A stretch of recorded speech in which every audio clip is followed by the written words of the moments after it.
one of the positives of not having a virtual conference is sponsors like us have got giveaways. So before you leave today, you can take something physical away. So there's a bit of a notebook, a pen that has a screwdriver on the other end of it, and a brochure. So make sure you visit our stand and take one of those away with you. And what I'm going to do is run a video that'll essentially give you a really good rundown of Grosvenor Engineering Group. It's a privately owned company, family-run company essentially since 1994, and we've expanded rapidly. This year, I'm proud to announce that we've expanded into New Zealand as well. So regardless of COVID, we've been able to continually grow the business, expand, and we've seen a lot of opportunities even through this period. So I'll let the video do the talking, and thank you very much for coming today.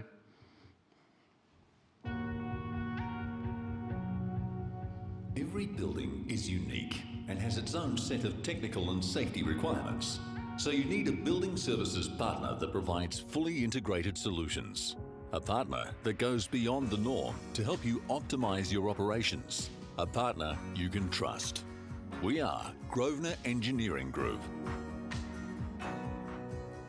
We specialise in the maintenance, repairs, construction and design of HVAC, fire and electrical operational assets, working with you to create a safer, more comfortable, productive and energy efficient environment. We also provide a range of advisory services, including asset auditing, sustainability and HVAC engineering design. From offices and shopping centres to data centres and hospitals, we partner with Australia's leading property portfolios. At Grosvenor, we work as one unified team to understand our customers' needs and connect people, services and buildings. With over 25 years of benchmarked data collected from technical assets across 19,000 properties, we are a leader in data-driven maintenance. Our holistic 360-degree approach to building services and smart technology ensure we always deliver innovative outcomes for our customers. Grosvenor Engineering Group began in 1994 with 3 passionate university friends. Today, we have a team of over 800 employees, each of whom is passionate about enriching people's lives by transforming the built environment. Our values of safety, agility, balance and partnerships are at the core of everything we do. We are Grosvenor Engineering Group, and we are redefining building outcomes. Thank you, Mark, and a reminder to go and grab some goodies now that we can. The next segment is on sustainability in venues, a subject also very close to my heart. This session will hone in on waste and resource recovery specifically. Panellists will share their insights on where we need to head as an industry to avoid waste, value resources, and implement circular solutions. They will provide some examples and tangible solutions for audience members to take back to their respective workplaces and drive. I'd like to introduce the session facilitator, Sam Ferrier. Sam is the Sustainability Manager at the MCEC. Sam seeks to ensure that the legacy left behind by the MCEC, and indeed the events industry, is one that is positive and regenerative. Sam has worked in waste, environmental management and sustainability for over 7 years, with experience in driving programs for not-for-profits, private companies and government. She is the former chair of the Goulburn Valley Waste and Resource Recovery Group, Education Steering Committee, and was one of the early adopters in local government to develop a waste-wise event programs. Sam will now introduce her panel. Thank you.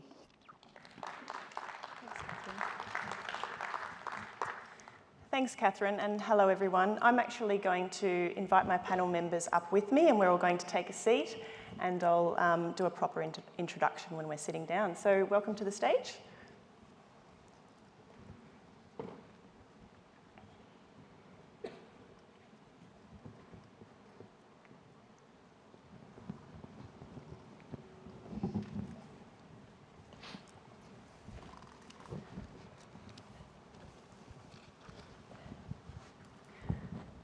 I'd firstly like to begin by acknowledging the traditional owners and custodians of our land, particularly those of the local Wurundjeri people of the Kulin Nation. It is upon their ancestral lands that the Melbourne Convention and Exhibition Centre is built, And as we gather here today, we recognise and celebrate the oldest continuous culture in the world. We are proud of our connections with the First People and pay our respects to them and to their elders, both past, present and emerging. Welcome everybody to this exciting panel discussion, Sustainability in Venues. With all of the challenges faced globally in the last year or so, one would expect that sustainability as a priority might have taken a back seat. But that's not actually the case. Through this collective experience, society has realigned its priorities, and now more than ever, businesses are wanting to leave a positive legacy and contribute towards positive environmental and social outcomes for our communities. Now, sustainability is a very broad topic, and so as we heard in Catherine's intro there, we're actually going to avoid it this afternoon. So sustainability in venues sounds sexy, so it was just my way of luring you in. Instead, we're going to hone in on one very important aspect of sustainability, and that's waste and resource recovery. Seemingly less sexy, but I'll challenge our panellists to convince you otherwise in this next hour. Waste is the most visible environmental issue, and it's something that everybody engages in. We can no longer discount our industry's contributions to wasteful resources. And so we really need to start to focus on how we can do more good as opposed to just do less bad. Now, if you're not convinced by the moral argument, let's consider the economic one. As of the 1st of July next year, Victoria's landfill levy is increasing by $40 a tonne. Then the following year, the increase is going to be a further $20 a tonne. So it's set to almost double in just the next couple of years, from $65 a tonne to $125 a tonne. So what better incentive is there for your business to reduce the amount of waste it's sending to landfill? As we heard in the intro, panellists are going to share their insights on where they think we need to head as an industry to avoid waste and value resources, and try and implement more circular solutions. And hopefully we'll be able to give you some examples that you can take back to your workplaces and drive, or at least hope to inspire you to do so. We'll have some time at the end for questions, but if anything does come up, feel free to raise your hand throughout the discussion. And if I can see you, I'll try and get your question answered. So now it's my pleasure to introduce our wonderful panel here today. Next to me is Craig Lovett, the chairman and founder of Incognitus. Craig founded Incognitus in 2008, which is a global event management company specialising in leisure, sport and entertainment. He has over 30 years' experience in the industry, and his business operations have expanded throughout Australia, the United States, the United Kingdom, Europe and the Middle East. As one of the most experienced professionals in the area of event management and sustainable strategies for global events, his portfolio includes 8 Olympic Games, 6 Commonwealth Games, over 50 tennis Grand Slams, and Formula One events from all across the world. Welcome, Craig. Thanks for being here. Thanks. Erin Quinn, in the middle, is the coordinator of customer experience and business support at the South Melbourne Market. Erin's responsible for running sustainability tours at the South Melbourne Market and has been doing so since 2013.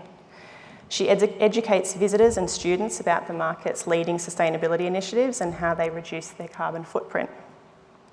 She's involved in the market's award-winning waste diversion program and recently commenced a new role coordinating the market's sustainability program, which seeks to reduce the environmental footprint of the South Melbourne Market. Thanks for being here, Erin. And Pedro Gallo, Manager of Event Production and Delivery at Federation Square. Pedro is an event manager with a career spanning over 15 years in the industry. He has a wide range of experience with major events, including site operations for the Australian Open with Tennis Australia, delivering exhibitions around the country with Diversified Communications, to his current role at Fed Square in venue and event operations. Pedro implemented the project towards zero landfill at the Australasian Waste and Recycling Expo and was a member of the EEAA Sustainability Committee in his time at Diversified. Welcome, Pedro. Can we all welcome our panel members? Thank you.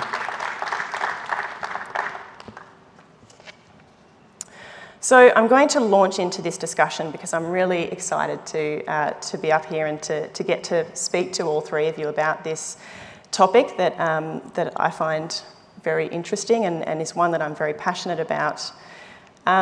Craig, let's start with you. You've been in the waste game for over 30 years now. You've done more... Started when I was 10. Was that legal? No. You've actually done more tennis Grand Slams than Rafael Nadal. So what's the biggest thing you've learnt, especially in relation to waste at venues and events? The waste management is not just for a group of tree huggers to have some great ideas that might work and be holistic, that you've got to try to get your waste streaming to match the infrastructure that's available in your community. If your community doesn't want the waste, there's no point separating in the first place. Now, I remember when we first started at Wimbledon back in 2000, and we'd done a great job separating all the glass out of the waste streams, only to find out that no one wanted glass in the UK and all it did was go to landfill. We spent a lot of time separating, thinking we're going to do the right job, but transport across London was expensive, no one wanted it separated.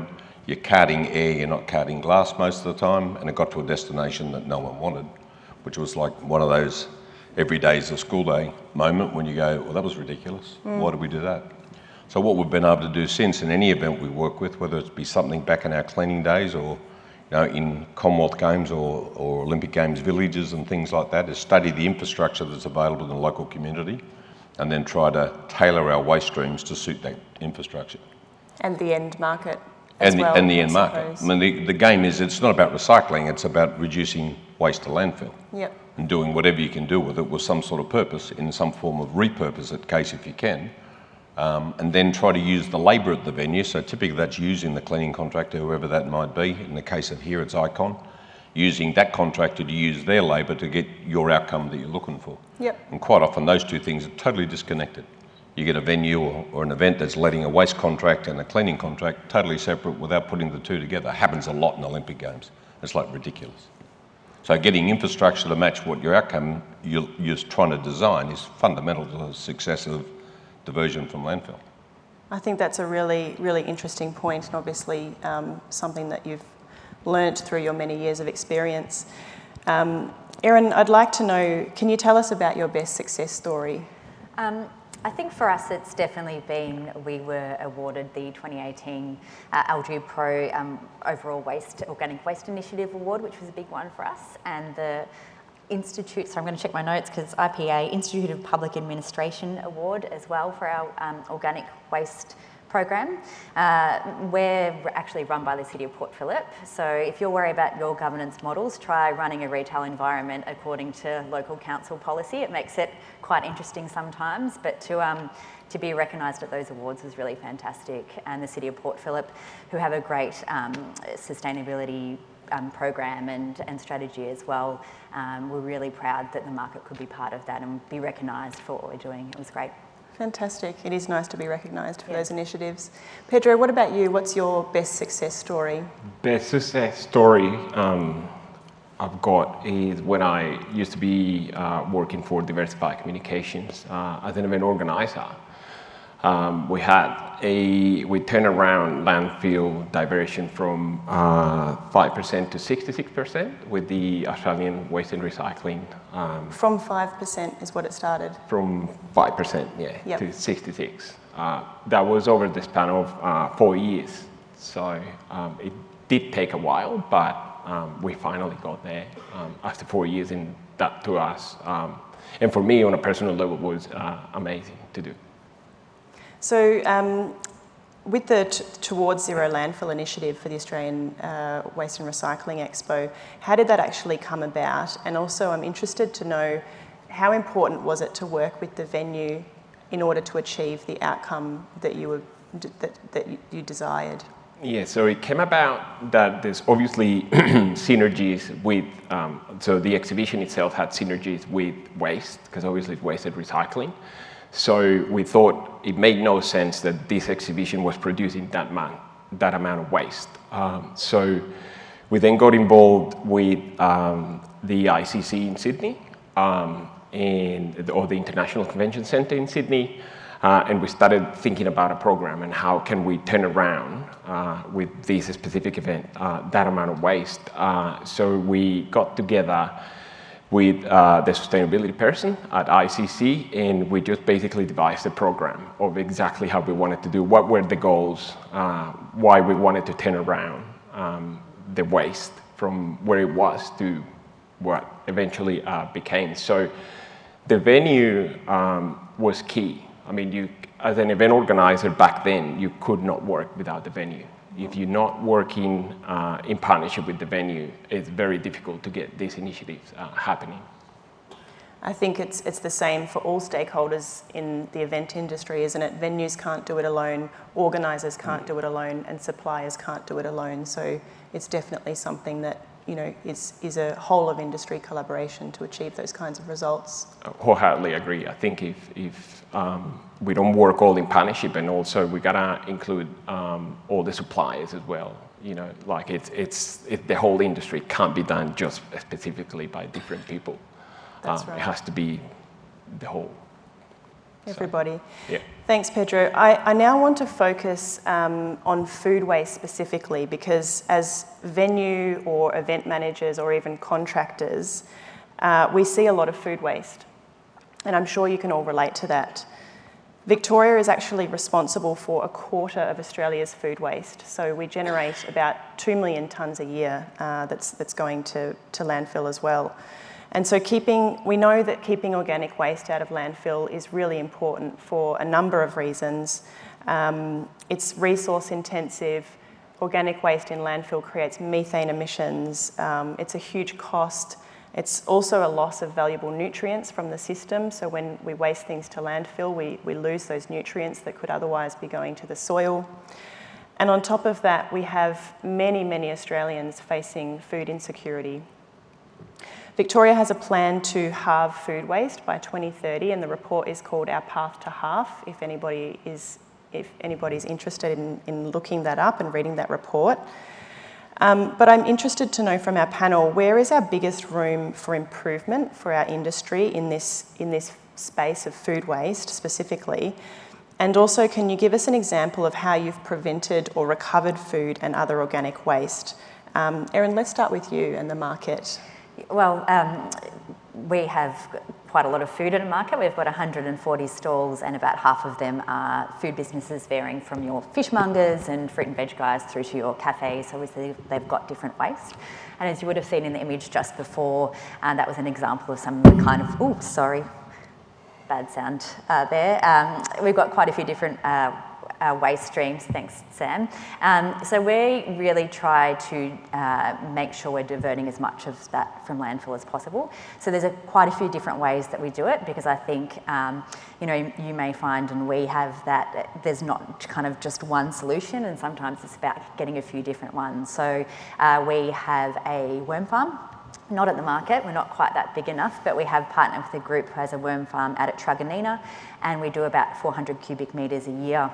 That goes out there, gets turned into products that we call Market Magic, and we've got some really lovely old ladies that love the product. It's like crack. They're coming in every weekend. I need some more. Give me the good stuff, and kind of, you know, using it on their gardens. And they love that story of that circular economy of market waste kind of being turned into something valuable and using it on their gardens.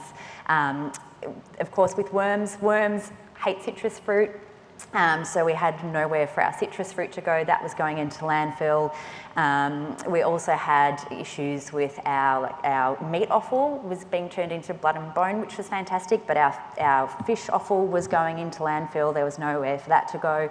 And then until about 3 years ago, we installed our Gaia machine, which basically turns our fish offal, our coffee grounds, our consumer food waste, worms don't like too many onions as well, and things like that, and it turns into this product called soil food, which you can see just up the top there.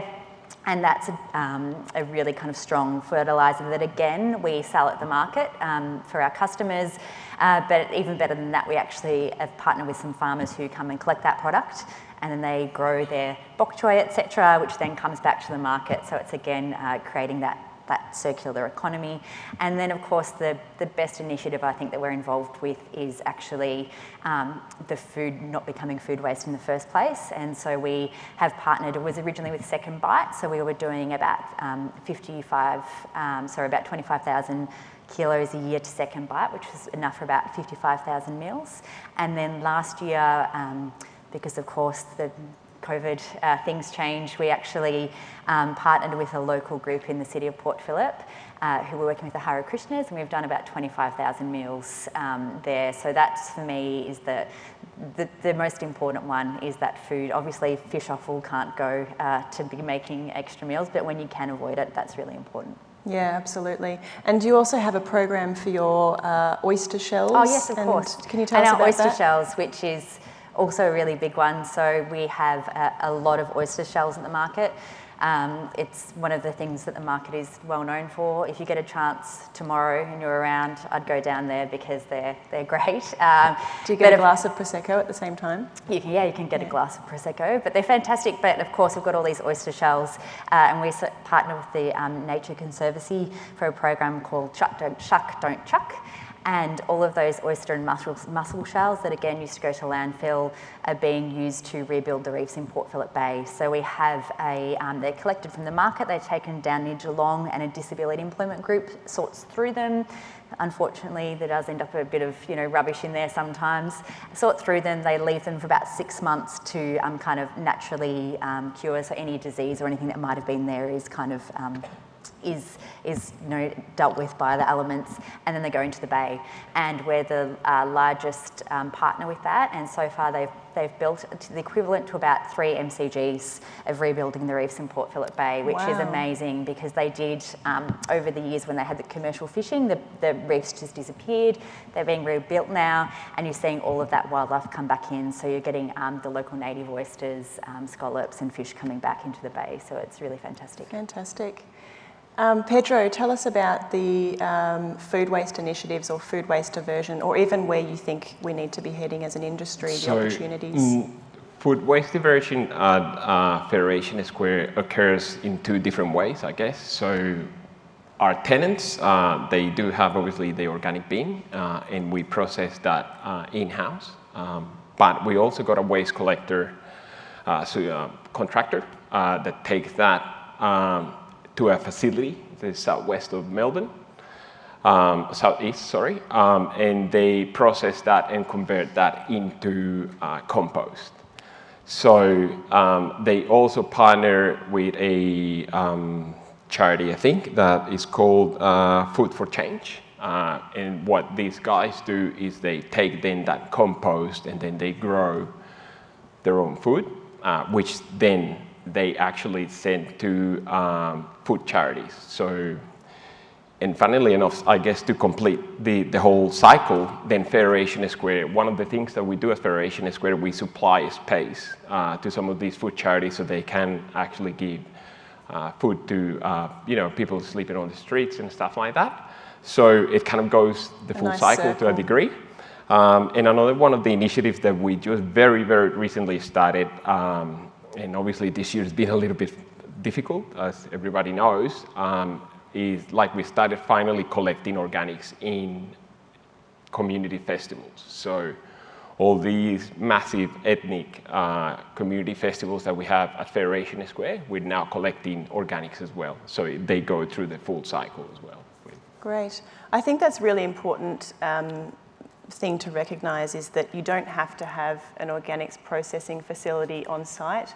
Obviously it makes sense for a lot of larger venues to be able to process organics on site, so your food waste and that sort of thing, but not everybody has the footprint or the capacity to do that, and so being able to contract it out to a waste contractor to take away to a commercial composting facility is a really good second option. Yeah. Craig, tell us about food waste at Flemington. So most of what we do at Flemington, we put through a digester. It works good for us. It works because Flemington's an on and off business. It's not consistent. So we could have a race day of 12, 20,000 people in summer meetings, let's say, and that creates a massive amount of food waste, particularly on food prep, and those green buckets you see up on the screen, that's straight to the prep desk. straight to the cutting table, straight to the veggie cup, whatever it might be. And that goes straight into a digester, which some of that goes straight to sewage, some of it goes to contained tank, and then the contained tank goes out to a composter out at Yarra Valley, who then puts the active digesting fluid straight over the top of their compost lines and basically accelerates the compost process. So a combination of that, but trying to find out how do you use less food in the first place is the battle, or not wasting the food.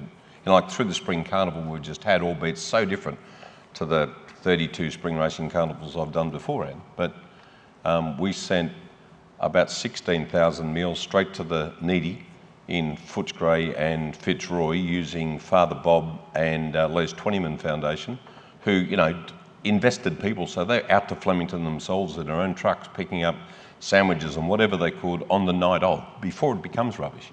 So it's there, it's fresh, or it's straight out of the fridges the next morning, it's still fresh food. And straight to the community, straight to the needy where it's wanted. And I'd much rather get as much as we can to there rather than put it in the digesters, even though the digesters are better than landfill. Yeah. But I think the upside of this, the reality of this too, if you're thinking you're going to divert from landfill and save money, that just ain't going to happen. Like this is expensive. Labour is expensive in this country. So every time you touch it, it's costing you money. So you've got to get the logistics of it right. How do you get the caterer to do no more than put it back in the fridge rather than put it in the bin? Because that doesn't cost you any more money. Yep. How do we pick it up and take it to somewhere else rather than send it to landfill? Because as long as we're only touching it once, it doesn't cost us any more money. When it costs us money is when you move it 2 or 3 times and find out it's still going to landfill. And that's just a waste of energy. That's and right. a waste of money.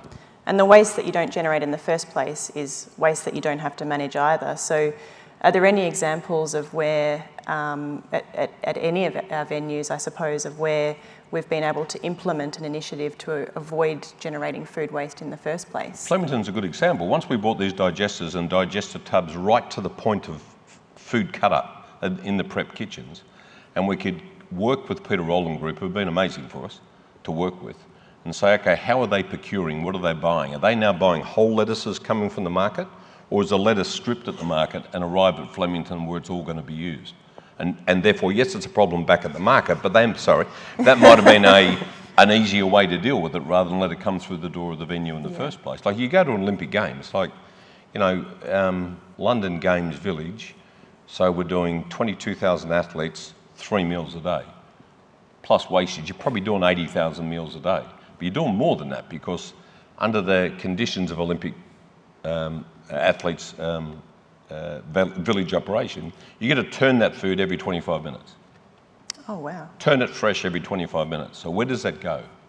So finding source for that and finding homeless places for that and whatever was like huge. It's nothing to be throwing out in the Olympic Games Village 20 tonnes of bananas a day just because they don't get to the shelf in time.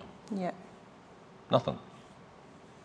So yeah, trying to find a way to, if you know you're going to have the problem, find the solution before the problem arrives, put that into the logistics process, cut the labour out of it, and keep it out of landfill. Yep. So it's all in the planning process, really, isn't Sounds it? easy, but I'm like, I'm a highly paid consultant. I'm happy to help with this shit. So this is a free session for everybody, or not quite free. Cost you a beer later on. I think similar to the rest of you, here at MCEC, we have an organics dehydrator, we have a waste master where we process 44 tonnes in 2019. But on top of that, we've also got a target where we're aiming for zero food waste by 2025, and we know that we have a long way to go to get there, and there's lots of steps to be able to get us to that place, but that's our target. And in terms of the avoidance of waste in the first place, delivering meals to or donating meals to Oz Harvest, like Les Twentyman, like Second Bite, like the charities at Fed Square, is a really good way of being able to make sure that those valuable meals go to good people and vulnerable communities. And off the back of that, with our long-standing relationship with Oz Harvest, we've actually formed an official partnership with them to help them deliver their zero food waste cooking lessons to corporate organisations, where we'll see corporate people come on site and learn how to use zero waste cooking techniques using leftover food as well. So we're really, really proud to be able to launch that next month. Sam, but don't you think also, like, things like pandemics make paradigm change, right? GFC made paradigm change. Wars make paradigm change. I'm not sure the days of sitting down, particularly in Victoria, because we're big at this, the days of sitting down in a temporary corporate facility and expecting to get a 6-course degustation meal at Flemington Racecourse while you're watching the races, I just think it's done. Yeah. And with that comes a whole lot of waste. Like, there's a new world. And what is that new world? And adopting that new world in new age catering and techniques and food minimisation, and there's got to be a new world. There's an opportunity now to go, let's change all this. Because I just know what we've just been through at Flemington, what was the #1 ticket in town at $1,600 a head in the birdcage, and it's 5-course, absolutely amazing food, most of it got wasted.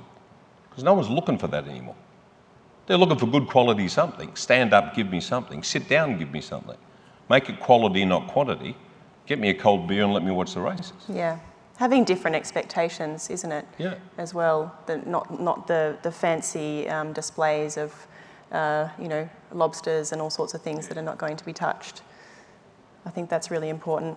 I'd like to now delve into the topic of single-use plastic, because in February of this year, the Victorian government announced a ban on single-use plastic, where things like plastic straws and plates and cutlery are going to be banned from the sale and supply in Victoria by February 2023. And then on top of that, as a nation, we're committing to 100% of packaging being reusable, recyclable or compostable. Craig, you founded Wise Cups, a reusable cups company. Can you tell us about your business model and why you thought it was important to provide a market solution to replace disposable cups at events? Before I sold Clean Event to Spotless in 2010, my Achilles heel around the world was single-use plastics. The hardest thing to pick up at Royal Ascot or Wimbledon or Aintree or the Kentucky Derby or the Monza Grand Prix or whatever was beer cups. And no more prevalent than on the main lawn of Flemington Racecourse. It's my Achilles heel. It's the thing I couldn't say. So read all this press and you have a look at some trends happening around the world, and I went out and, some would say crazily, got involved in the development of a reusable beer cup option in Australia, and just as we were launching it and getting some headway, we got COVID. So that sort of slowed things, well, stopped things really for a while, but it's all starting to kick back off again. And I believe it's one of the great options. Again, there's lots of good options. Yep. You know, one of the trends coming through Stadia right now, coming out of COVID, is places like MCG and Marvel Stadium, etc., to be able to serve beer in cans right now. And that's great if that can last, because that's great. It's less labour. You're touching the beer once over the bar, you're selling it to the patron once, and as long as he's not thrown at a Pakistan cricketer in the middle of a game, I guess that's a good thing. But I think that'll change.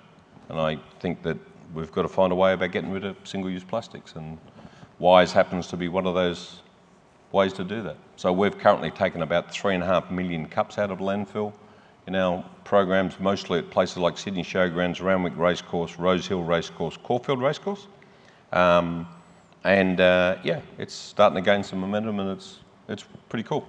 Yeah, it is very cool. I think there's a real market need for those types of companies and initiatives, and I can relate to you.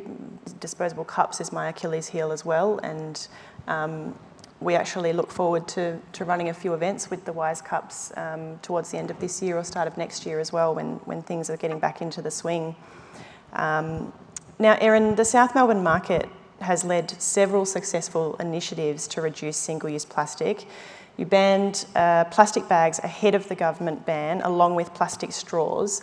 I'm interested to know if we were to compare BYO initiatives such as bring your own bottle, bag, cup, versus a policy or an outright ban on a particular plastic item, what works in your experience, or what doesn't work? Gosh, it was great to do it ahead of the government, because we saw that need to ban plastic bags. Does make it harder as well, because you don't have that kind of really firm policy behind you. But we did it, and we had, some of our 140 traders thought it was fantastic, and in fact they were miles ahead and had got rid of plastic bags, years beforehand. and then others were kind of dragged along kicking and screaming.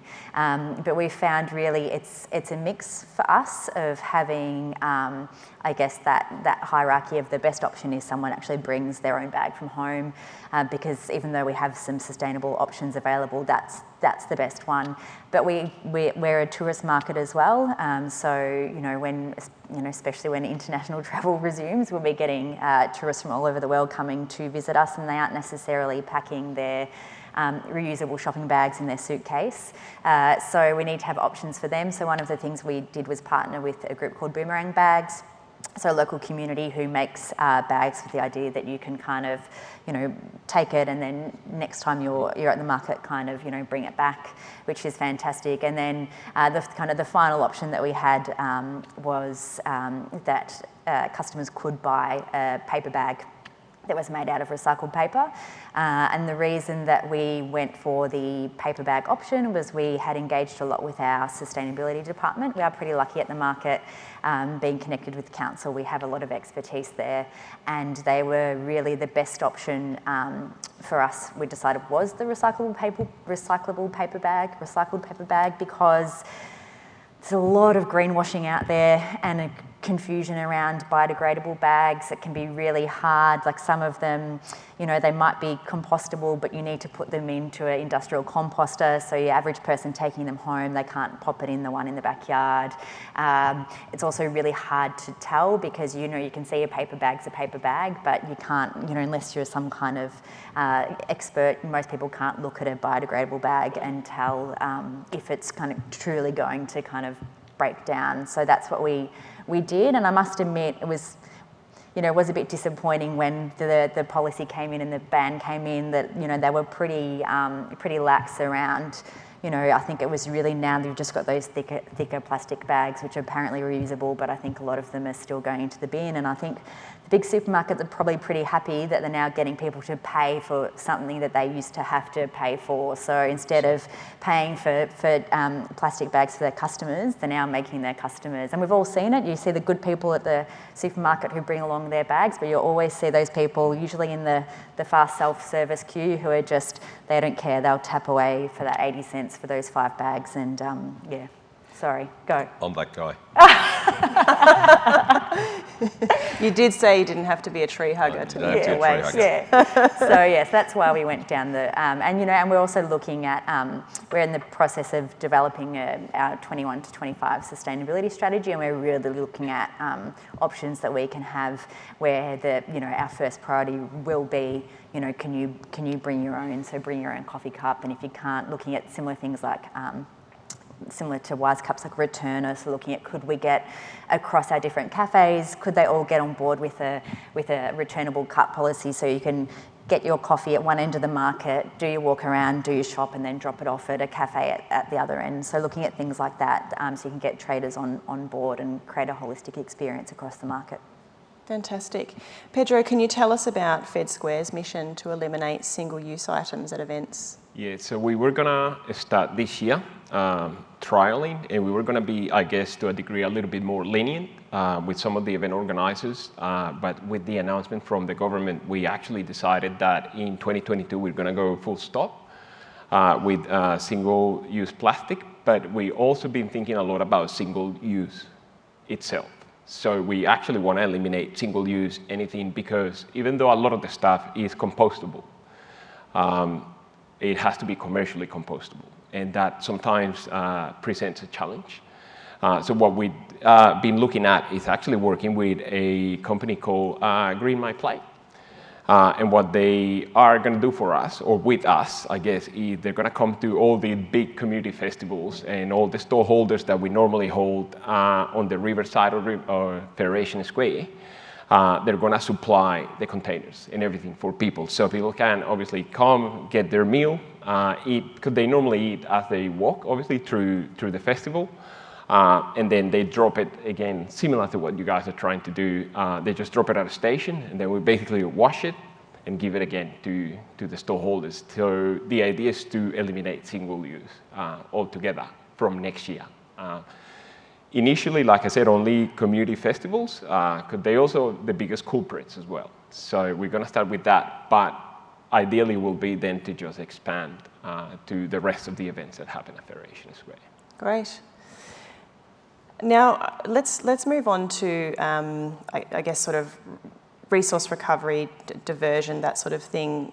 Craig, the Sydney Olympic Games achieved a waste diversion rate of 92%, is that right? Correct. Tell us about how you managed to achieve that.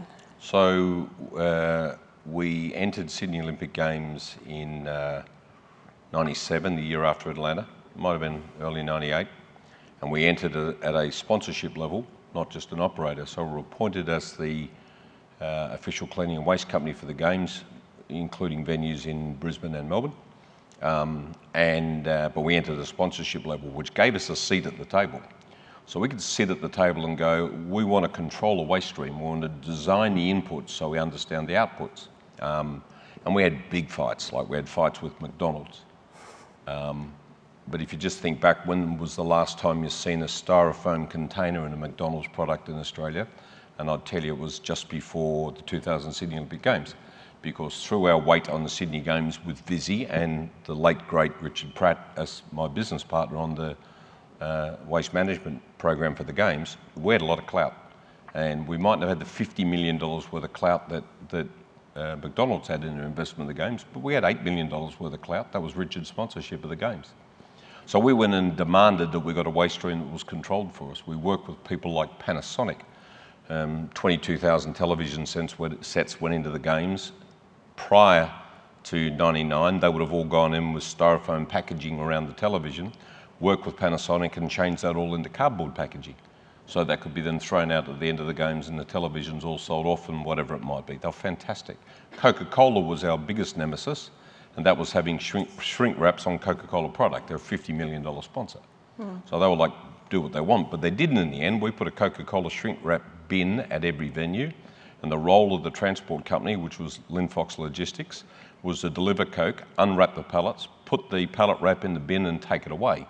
So whilst that was sort of really waste for the Games, it wasn't. It was taken off game sites, and Linfox had to deal with it with Coca-Cola or everywhere else. So it was all about starting out in 98, 99, tailoring waste streams, understanding what infrastructure I touched on before, what infrastructure we had around us for glass, cardboard, commingled recycles, plastics, whatever it might be, and then tailored the waste stream accordingly.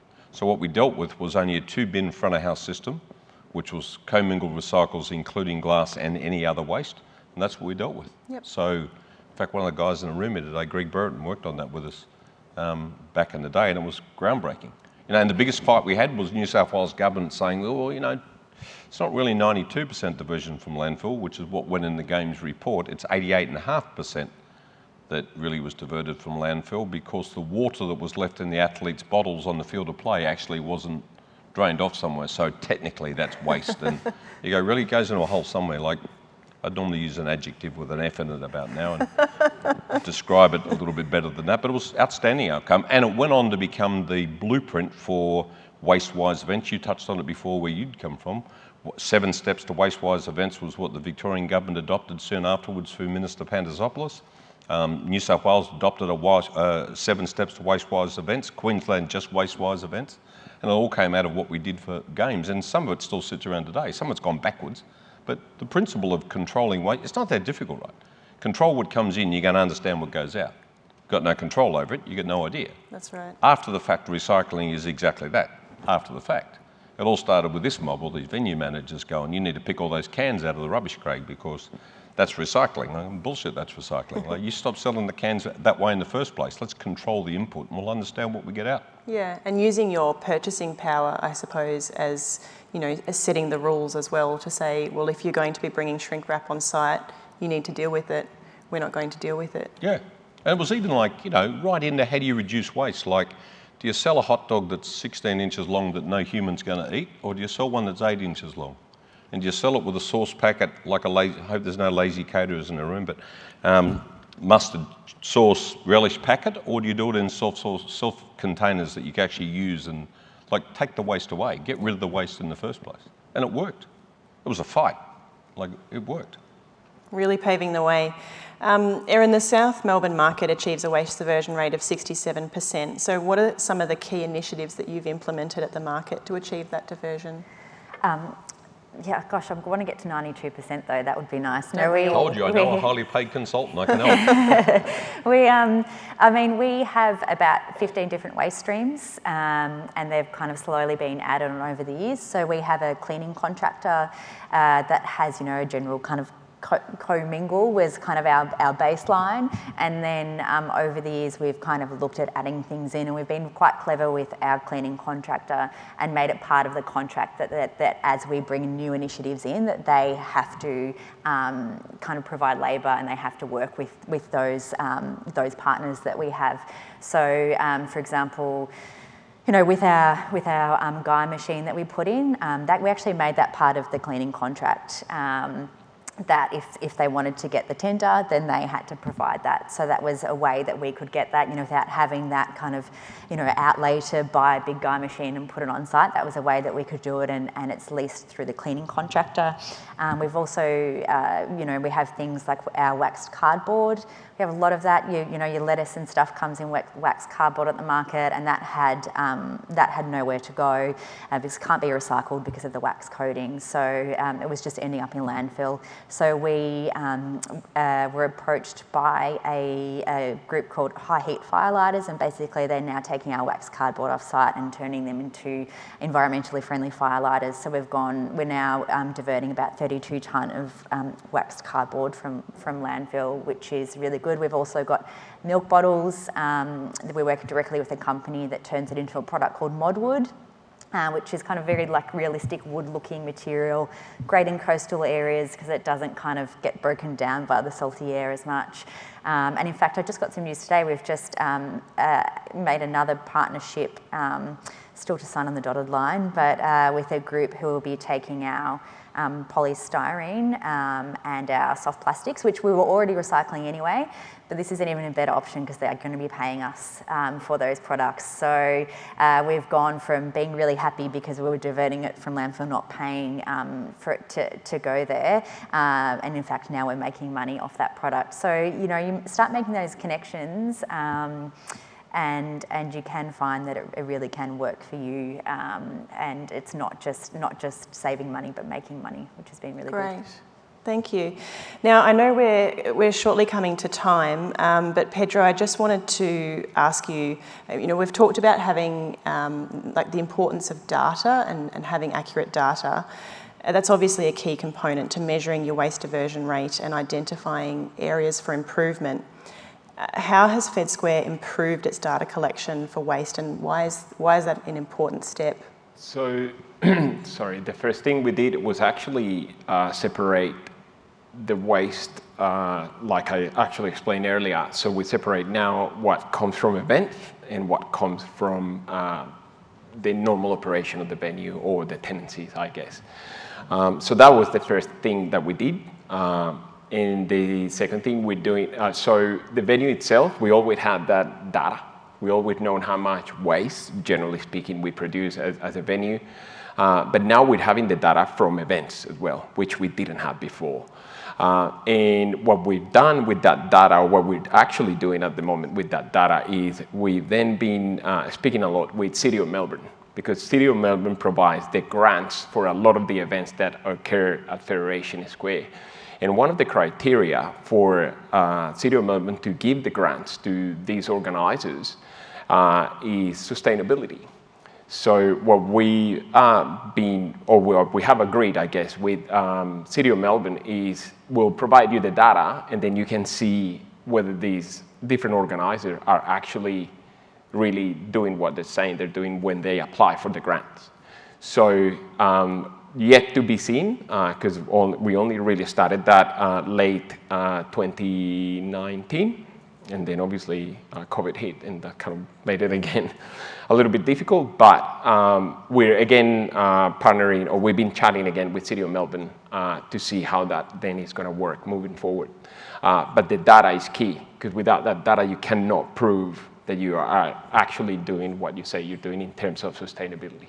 With waste. And just on the data, though, there's a hell of a challenge to data, right? The metrics is a big issue. If we had 10 tonnes worth of glass, it'd fill this stage. If we had 10 tonnes worth of single-use plastics, it'd fill this room to the roof. What's the metrics you want to measure it by? Do you want to measure it by volume or do you want to measure it by weight? You almost need the two. You've got to find a way to tell the story. Yep. And it is interesting because we actually discussed that a lot before we decided which metric we were going to go. We decided to go with weight rather than volume, but for different reasons. But it was a big discussion around, do we go by volume or weight? Why can't you use both? Why does it have to be one or the other? With us, specifically was the supplier, because obviously, like I mentioned earlier as well, they come here, collect everything, and they take it away, and they had scales and not volume, so we just went by a scale. That was the easiest way for us as well. It's funny, a company like Visy will buy product from you by the tonne and sell it to you by the lineal metre. I guess that's how you make money, right? Richard was good at it. His son-in-law's become better at it. I think you can use all of it. I think you've got to use all of it. What's the outcome? Get the grant. Yeah. So what's the measurement? What's the metric you've got to use to get the grant? Yeah. The more information, the better, I guess, if we can get access to it. I would now like to just hand it over to the audience for some questions. We've got a few minutes left before we have to leave the stage. Is there anybody in the audience that has any questions for our panellists? Sarge. Yes, Paul. Microphone's coming.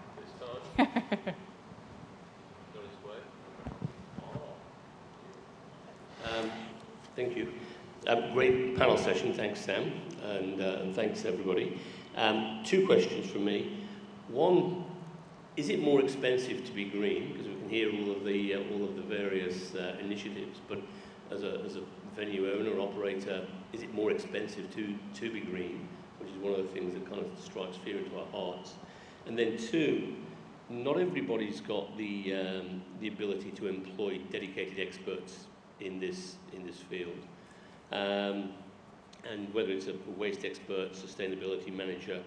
So how can businesses dedicate its own human resource, its own human capital, and make sure that everybody, I suppose all members of staff, have a role to play? How do you tackle that? Let's start with the first question. Is it more expensive to be green? No.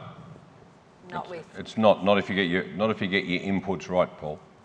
If you get your inputs right, I mean, the thing that becomes expensive is touching it, particularly in this marketplace in Australia, where an hour's work in the venue somewhere is costing us $45. So if you can work out you don't touch it anymore, it doesn't cost you any more money.